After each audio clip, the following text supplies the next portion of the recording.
Good morning. We are just a few hours away from the 70th Anniversary Grand Prix at Silverstone, and I want to take a look at 3 drivers to watch in today's race.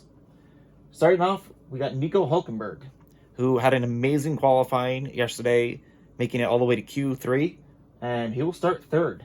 One of his best starts, and this could be the chance for Nico Hulkenberg to finally get a podium. I think everyone in the Formula One world, this is the driver you want to be watching tomorrow. He's got the pace, he's got the car, and one of the longest streaks in Formula One could finally end tomorrow if Nico Hulkenberg could find a way to get on a podium.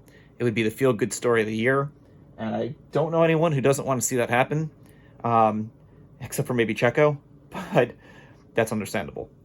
We can't wait to have Sergio Perez back, but that is going to be a fantastic story to watch all day long in the Grand Prix, just about 8 hours away from now. Number 2, Alex Albon has another disappointing qualifying run. He's going to start 9th. He must have a good race tomorrow. He cannot have another disastrous day in that Red Bull. And more importantly, for me, I think he has to beat Pierre Gasly. So Pierre Gasly is going to start ahead of him in 6th. Albon back in 9th. You know, anytime you start in that midfield like that, there's potential to have, wrecks on that first lap, wrecks on the first corners, or get caught up in someone else's mess. It's happened to Albon where he got into Magnussen last week, and it's happened to him in other Grand Prix in the last year. He needs to have a clean, boring race with, in my opinion, at least a top 5. Going into this weekend, I would have said he needs a podium at least, but considering where he's qualified, I think a top 5 or better is what Albon needs to try and focus on. And if possible, he needs to get ahead of Pierre Gasly, who has been fantastic this season. And once again, had another really good qualifying in that AlphaTauri. So Alex Albon, pressure keeps mounting. Can he have a clean race later today? Number 3, Sebastian Vettel. So Vettel has one of the worst qualifying runs in my recent memory of Sebastian. He's going to start 12th in that Ferrari. And so the question tomorrow we want to have answered, what's wrong with Ferrari? And can Sebastian Vettel catch Charles Leclerc? Leclerc seems to have the pace in the Ferrari. Ferrari's off pace in general, but Leclerc's getting more out of that car than Vettel is right now.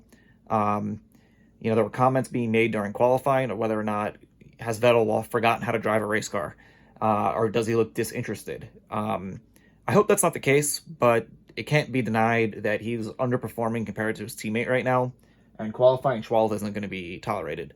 So I'm going to be watching Seb pretty closely tomorrow to see if he can work his way up and get a pretty decent result in that Ferrari, or if his struggles are going to keep a downward trend and a downward slope. So he'll definitely have my attention tomorrow, and I think he's a driver that everyone should be watching. And lastly, I'm going to put a prediction out there. I think that Valtteri Bottas is going to win the 70th Anniversary Grand Prix from pole. I think Lewis Hamilton's going to finish 2nd. And as much as I want Nico Hulkenberg to be 3rd, I think it's going to be Verstappen. So if you like my videos, please hit like and subscribe. I hope you guys all enjoy watching the Grand Prix later today, and I'll talk to you in the next video. Thank you.